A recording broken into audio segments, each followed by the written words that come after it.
அனைவருக்கும் அன்பு வணக்கம். இன்று நான் இந்த வீடியோவில் என்ன தலைப்பில் பேசவிருக்கிறேன் என்றால் ஜெயலலிதா எம்ஜிஆர் தெரிந்து கொள்வோம் சேனலை இதுக்கு முன்னே நேற்று முன்தினம் நினைக்கிறேன் நான் சமையல் வீடியோ போட்டிருந்தேன். ஸோ அப்போ அதுக்கடுத்து இப்போ பேசுகிற வீடியோ எந்த டாபிக் பற்றி பேச போகிறேன், ஜெயலலிதா. இப்போது நான் இந்தியா, ஜம்மு காஷ்மீர், பாகிஸ்தான் இந்த 3 பேர்களை இப்போ உச்சரித்தேன். சொன்னேன் 3 நாட்டு பிரச்சனைகளை பற்றி இப்போ நான் வீடியோவில் சொல்கிறேன். கொஞ்சம் எனக்கு தெரிஞ்சதை சொல்கிறேன். ஜம்மு காஷ்மீருக்கு, இந்தியா நாட்டுக்கு, பாகிஸ்தானுக்கு இதை பற்றிய நிறைய விஷயங்களை, இந்த நாடுகளுக்கு உள்ள நிறைய விஷயங்களை இதுக்கு முன்னே நிறைய வீடியோவில் நான் எல்லாம் எக்ஸ்பிளைன் பண்ணிட்டேன். நிறைய வீடியோ இருக்குது, அதை பாருங்கள். தெரியாத விஷயங்கள்லாம் தெரிஞ்சிருக்கலாம், எல்லாத்துக்கும் தெரிஞ்சிருக்கலான்னா என்னது நான் என்னென்ன விஷயம் சொன்னனோ அதெல்லாம் மக்கள் வியூவர்ஸும் நீங்கள் சொன்ன விஷயங்களை நீங்கள் உங்கள் மனசில் நிறுத்தி இப்படி நடந்திருக்குது அந்த காலத்தில். ஸோ இப்போ இதுக்கு யார் காரணமாக இருக்கும், எதனால் பாகிஸ்தான்காரங்க இப்போ இந்தியாக்கிட்ட கொஞ்சம் பிரச்சனையாக இருக்காங்க அப்படின்னு எல்லாம் தெரிஞ்சிருக்கும். இந்தியாக்கிட்ட பாகிஸ்தான் பிரச்சனை கொடுக்கறது சொன்னது அதுவும் ஒரு பக்கம் இருக்கட்டும். ஆனால் இந்த பாகிஸ்தான் கொடுக்குற பிரச்சனையை விட இந்தியா தான் அதிக தொல்லை கொடுத்துருக்குது பாகிஸ்தானுக்கு. இப்போதைக்கு நான் சொல்கிறேன், இந்தியா அப்படி தான். ஓகே, அவங்களுக்கு பிடிக்காதெல்லாம் பண்ணி பண்ணி பண்ணி பண்ணி அந்த காலத்துலேருந்து அந்த காஷ்மீர் இடத்த, ஜம்மு காஷ்மீரை எப்படியாவது அபகரிச்சுக்கணும் அப்படின்னு இந்தியா ரொம்ப நாளாக திட்டம் போட்டு 1947க்கு முன்னையே 47க்கு முன்னே அந்த சமயத்தில் நடந்த சம்பவங்கள் எவ்வளவோ இருக்குது. அந்த உள்நாட்டுக்குள்ளேயே பிரச்சனைங்க இருந்திருக்குது. அந்த பிரச்சனைனால 1947க்கு முன்னே இந்தியா பாகிஸ்தான் சுதந்திரம் அடையிறதுக்கு முன்பு எவ்வளவோ பிரச்சனை நடந்திருக்கு. அப்போவே இந்தியாவுக்கு ஜம்மு காஷ்மீர் இடத்தை இணைச்சிக்கணும் அப்படின்னு அவங்களுக்கு நெடுநாள் ஆசை இருந்திருக்குது. அந்த காஷ்மீர் நாட்டு மேலே அழகான இடம்ல, உலகத்தில் அழகான இடங்களில் காஷ்மீரும் ஒரு இடம். ஜம்முவுக்கு போக மாட்டாங்க சுற்றுப்பயணிகள், காஷ்மீருக்கு தான் சுற்றுப்பயணிகள். அந்த காலத்தில்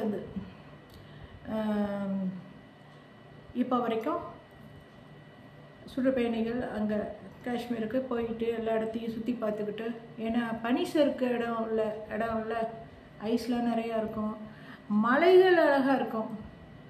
மலைகள்லாம் பனி மூட்டமாக எல்லாம் பனி மூட்டமாக இருக்கிறது ஒன்று, பனிங்க நிறைய படர்ந்து கிடக்கும் அந்த மலையில். அது கொஞ்சம் தூரம் தள்ளி போனால் ஆகாயத்துலேருந்து பனி மலையில் அப்படியே உழுவுமா, பனிக்கட்டிகள் அப்படியே ஐஸ் மாதிரி. ஸோ அப்படி அது மக்கள் அங்கே நின்னாங்களா, மேலேயே அது அந்த ஐஸ் விழுவுமா. எவ்வளோ அழகான இடம். அந்த இடத்த இந்தியா விடுமா? எவ்வளோ நாளாக திட்டம் போட்டு அந்த இடத்த எப்படியாவது எடுக்கணும்ன்ட்டு நினச்சி கடைசியில் 1949 எழுதி வாங்கிச்சு ஹரிஷ் சிங் இல்லையா? ஸோ அப்போ எதனால எழுதி வாங்கினாங்க? பாகிஸ்தான்காரங்கனாலையா? இந்த கதை தான் போய்கிட்டு இருக்கு. பாகிஸ்தான்காரங்க எந்தனால பிரச்சனையை கொடுத்தாங்க,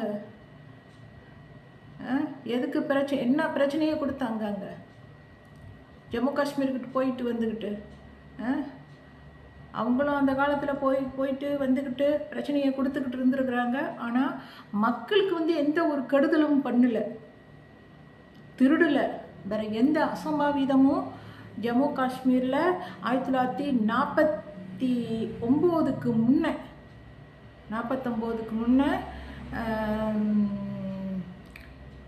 1947க்கு பிறகு இந்தியா சுதந்திரம் அடைஞ்ச பிறகு, பாகிஸ்தான் சுதந்திரம் அடைஞ்ச பிறகு, 2 நாடும் தனித்தனியாக ஆன பிறகு அந்த சமயத்தில் தான் வந்து எவ்வளவோ பிரச்சனைங்க வந்து இந்தியாவுக்கும் பாகிஸ்தானுக்கும் நடந்திருக்குது.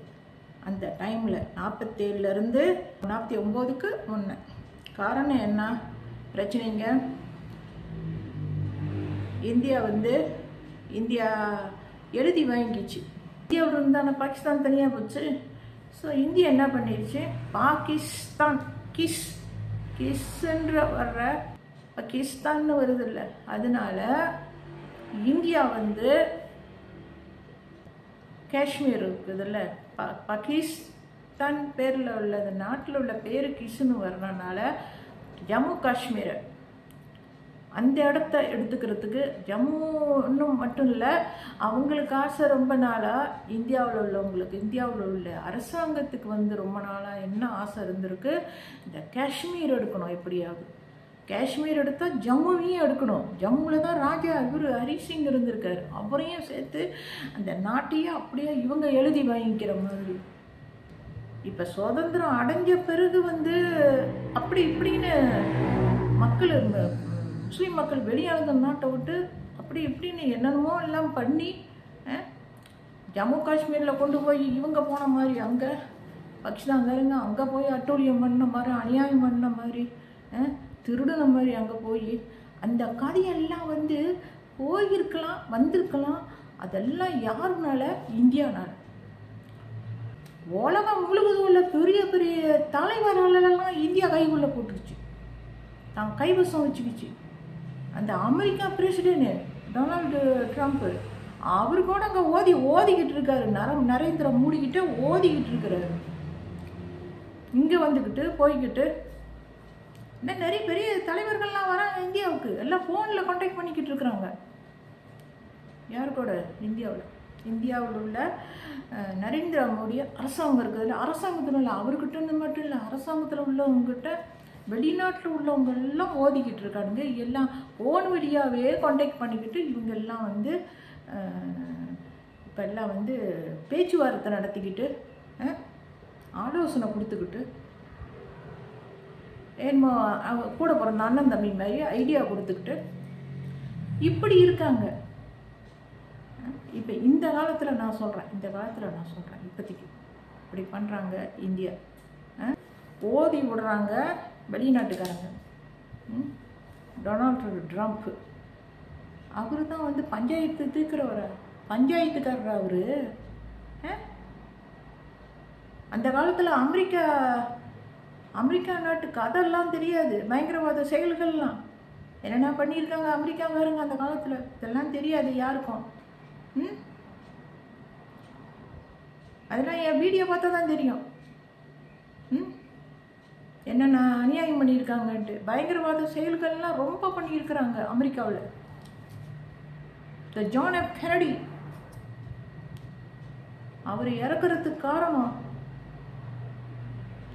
நடிகை மெர்லின் மோன்ரோ, ஆக்ட்ரஸ், ஹாலிவுட் நடிகை. இந்த இவனால தான் அவரை ஜான் எஃப் கென்னடியை கொண்டுட்டாங்க, துப்பாக்கியில் சுட்டு தலையில். இந்த பயங்கரவாத செயல்கள்லாம் யார் பண்ணுனது? அமெரிக்கா நாட்டில் உள்ளவங்க. அவங்களாம் எப்படிப்பட்டவங்களாம் இருக்கும்? இந்த ஹாலிவுட் கம்பெனி அது ஒன்று. ஸோ இப்போ இந்த மாதிரி பயங்கரவாத செயல்கள்லாம் அமெரிக்காவில் அந்த காலத்தில் நடந்திருக்கு.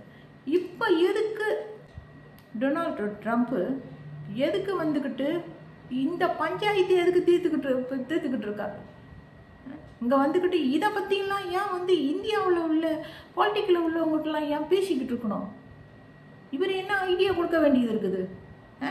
இவங்களே அந்த காலத்துலேயும் அநியாயம் பண்ண நாடு அமெரிக்கா நாடு, பல செயல்களை செஞ்சுருக்காங்க.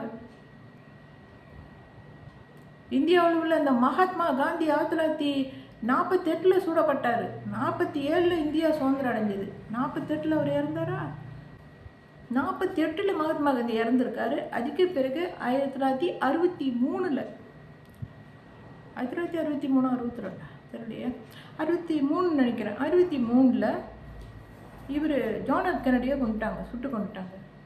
இப்போ அந்த மகாத்மா காந்தி சுட்டு கொல்லப்பட்டார்ல, அந்த சம்பவத்துக்கும் அந்த இவர் ஜான் எஃப் கென்னடி அமெரிக்காவில் உள்ள பிரசிடென்ட் 1963 அவர் தான் இருந்தார். அவர் துப்பாக்கியில் சுட்டு கொல்லப்பட்டதுக்கும் ஏதாச்சும் சம்பந்தம் இருக்குமா? தீவிரவாத செயல்கள் இருக்குமா? இந்தியாவில் உள்ள தீவிரவாதிகளும் அமெரிக்காவில் உள்ள தீவிரவாதிகளும் இவங்களோட செயல்கள் இருக்குமா?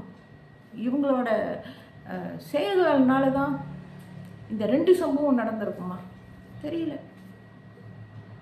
அதெல்லாம் எல்லா விஷயங்களும் எல்லாம் தேடி எழுதி குறிப்பு எடுத்து எல்லாம் எழுதி வச்சு வீடியோவில் நான் பேசணுன்னா வயசு இருக்கணும். எனக்கும் வயசாச்சு, 71 வயசு ஆகுது. எனக்கும் உடம்பு வேறு முடியாமல் தான் இருக்குது. அதோட வீடியோ எடுத்துக்கிட்டு இருக்கேன்.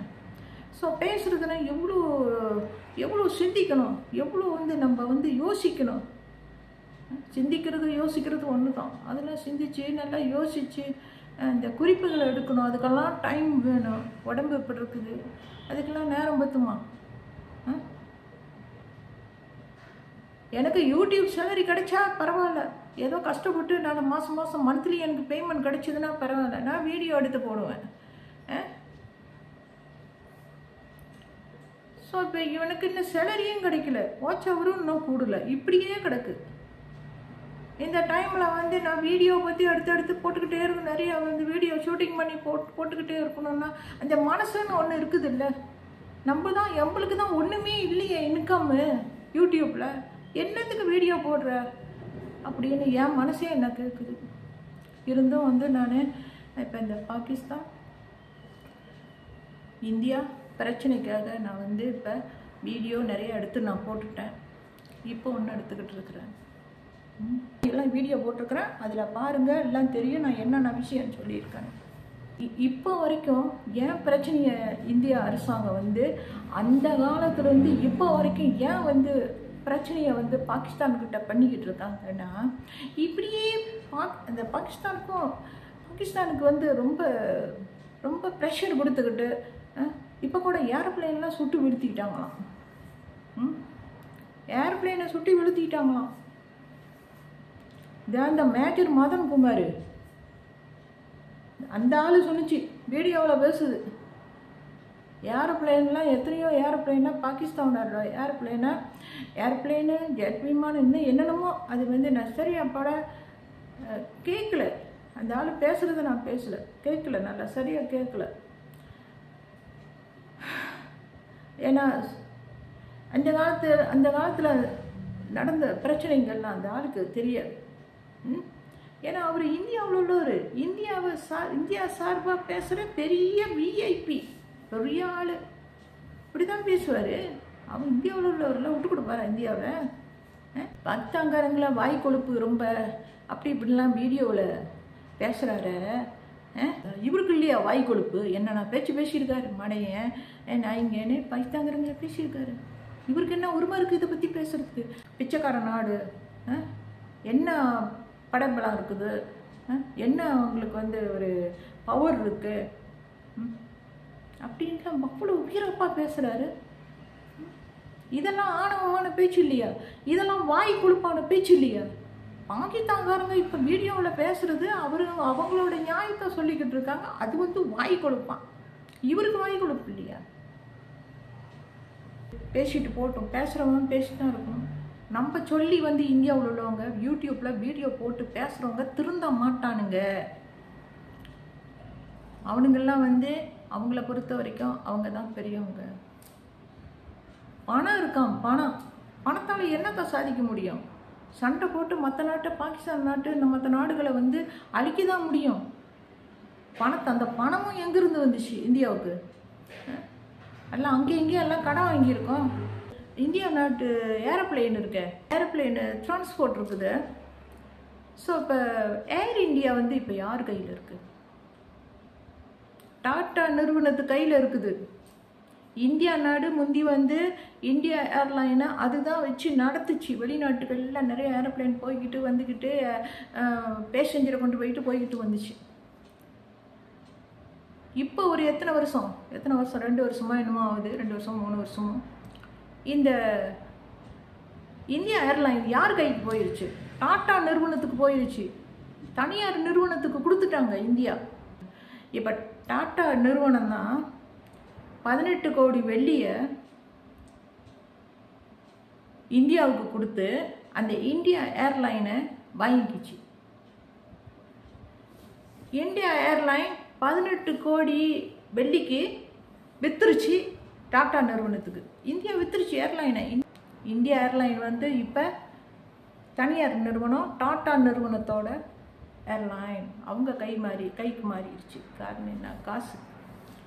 இந்தியா நாட்டுக்கு காசு இல்லையா, அதனால நிறைய கடன் இருக்கான் இந்தியாவுக்கு. அதனால இந்தியா ஏர்லைனை இந்திய அரசாங்கம் டாட்டா நிறுவனத்துக்கு 18 கோடிக்கு வித்துருச்சு. இப்போ பார்க்க போனால் பிச்சைக்கார நாடு யார்? இந்தியா தான். பாகிஸ்தான் பிச்சைக்கார நாடு இல்லை. ஸோ நம்ம வீடியோவில் இப்போ வீடியோவில் பேசுகிறப்ப யோசித்து பேசணும். இந்தியாவில் உள்ள தமிழனுங்கள்லாம் எப்படி பேசுகிறாங்க பாகிஸ்தான்காரங்களை பற்றி. இப்போ ஏரோப்ளேனை ஏன் சுட்டு வெளுத்துனாங்க இந்தியா அரசாங்கம்? இவனுங்களுக்கு திமிரு தானே இந்தியாவில் உள்ளவனுங்களுக்கு, பாலிட்டிக்கல் அரசாங்கத்தில் உள்ளவனுங்களுக்கு. இவங்கெல்லாம் கூடி பேசி தானே அந்த ஏரோப்ளேனை சுட வச்சுருக்காங்க. பாகிஸ்தானில் உள்ள ஏரோப்ளேனை சுட்டிருக்கானுங்க, எல்லாம் குறிவிச்சு சுட்டிருக்கானுங்க. இப்படியெல்லாம் பண்ணலாமா? அது இப்போ தானே. நான் இப்போ ஜம்மு காஷ்மீர், பாகிஸ்தான், இந்தியா இந்த 3 இடங்களை பற்றி எவ்வளோ வீடியோ போட்டிருக்கேன். என்ன ஒரு 4 வீடியோ போட்டிருப்பேன் நினைக்கிறேன். எவ்வளோ விஷயங்களை நான் சொல்லியிருக்கேன். அதுக்கு பிறகு தானே இப்போ போன வாரம் சுட்டிருக்காங்க ஏரோப்ளைனை. பாகிஸ்தான் உள்ள ஏரோப்ளைனை சுட்டானுங்களே. கடவுளை ஒருத்தன் இருக்கான். இந்தியாவுக்கு நான் சொல்கிறேன், இந்தியா அரசாங்கத்துக்கு சொல்கிறேன், ரொம்ப ஓவராக ஆட்டம் போடாதீங்க. பாகிஸ்தான்காரங்க பிச்சைக்காரனுங்க, ஏழைங்க. நீங்கள் இப்போ இந்தியாவில் உள்ளவங்க பணக்காரனுங்க. நாங்களாம் பெரியவனுங்க, ராஜா. நாங்கள்லாம் எங்களை ஒன்றும் அசைக்க முடியாது, எங்களை ஒன்றும் பண்ண முடியாதுன்னு நினைக்காதீங்க. ஒரு பாட்டு கூட இருக்கு, ஆணைக்கு ஒரு காலம் வந்தா பூனைக்கு ஒரு காலம் வரும், புரிஞ்சுக்கோ புரிஞ்சுக்கோ புரிஞ்சுக்கோ. சமாளி படத்தில் சிவாஜி கணேசன், ஜெயலலிதா நடித்த படம். அந்த படத்தில் அந்த பாட்டு இருக்குது. ஸோ அப்போ வந்து ஆணைக்கு ஒரு காலம் வந்தால் பூனைக்கு ஒரு காலம் வரும். பணக்காரனுங்களுக்கும் ஒரு காலம் வந்தால் ஏழைங்களுக்கும் ஒரு காலம் வரும். ஏழைங்களும் பணக்காரனாகலாம். இப்போ பிரச்சனையை கொடுத்துக்கிட்டு இருக்கிறது யார்? இந்தியா தானே. எதுக்கு இவ்வளோ ஆணவம் திமிரு? எதுக்கு ஏரோப்ளேனை சுட்டு விழுத்துனானுங்க? அவங்க பிச்சைக்காரனுங்க இல்லை, இந்தியா தான் பிச்சைக்காரனுங்க. ஏன்னா இந்தியா ஏர்லைனை வித்துருச்சு இல்லை டாட்டா நிறுவனத்துக்கு 18 கோடிக்கு. அந்த காசை வாங்கிக்கிட்டாங்களே, ஏர்ப்ளைனை விற்று காசை வாங்கிக்கிட்டாங்கல்ல இந்தியா நிறுவனம் தான் பிச்சைக்கார நாடு. வீடியோ பாருங்கள், பார்த்துட்டு நான் ஒன்றும் சொல்கிற மாதிரி இல்லை. என் வீடியோ கொண்டு யூடியூப்பு காட்ட மாட்டுது, எல்லாத்துக்கிட்டையும் படிக்க வைக்குது. ஏன்னா நான் சொல்கிற விஷயங்கள்லாம் மக்களுக்கு தெரிஞ்சிக்க கூடாதான். ஆனால் மற்றவங்க சொல்கிற விஷயத்தெல்லாம் மக்கள் வந்து எல்லாம் தெரிஞ்சுக்கலாம். ஆனால் என்னோட மட்டும் தெரிஞ்சிக்க கூடாதான். எதுவுமே போக மாட்டுது ஆளுங்க பார்க்க. இதான் இப்போ கடைசி வீடியோ எப்போ பாரு 13 பேர்லேயே நிப்பாட்டுறாங்க யூடியூப்காரங்க. யூடியூப் டீமு 13 பேரோட நிப்பாட்டிடுவாங்க, அல்லது 8 பேரோட நிப்பாட்டுவாங்க, அல்லது 9 பேரோட நிப்பாட்டுவாங்க. இப்போ முந்தா நாள் நான் போட்ட சமையல் வீடியோ, லஞ்ச் ரெசிபி, அந்த வீடியோ வந்து இப்போ 9 பேர் தான் பார்த்துருக்காங்க. நான் 2 ஃபோனில் இருந்து நான் பார்த்து 7 பேர்லேருந்து 8 9 பேர் கொண்டு வந்தேன். இப்போவும் 9 பேர்லேயே தான் இருக்குது. இவ்வளோ தான். தேங்க்ஸ் ஃபார் வாட்சிங் மை வீடியோ வியூவர்ஸாக. எத்தனை பேர் பார்க்குறீங்களோ அத்தனை பேருக்கு நான் இதை சொல்கிறேன். ஒரு 2-3 பேர் என் வீடியோவை பார்த்தாலும் அவங்களுக்கும் நான் இதை சொல்கிறேன், தேங்க்ஸ் சொல்லிக்கிறேன். ஓகே, பாய். பாய்.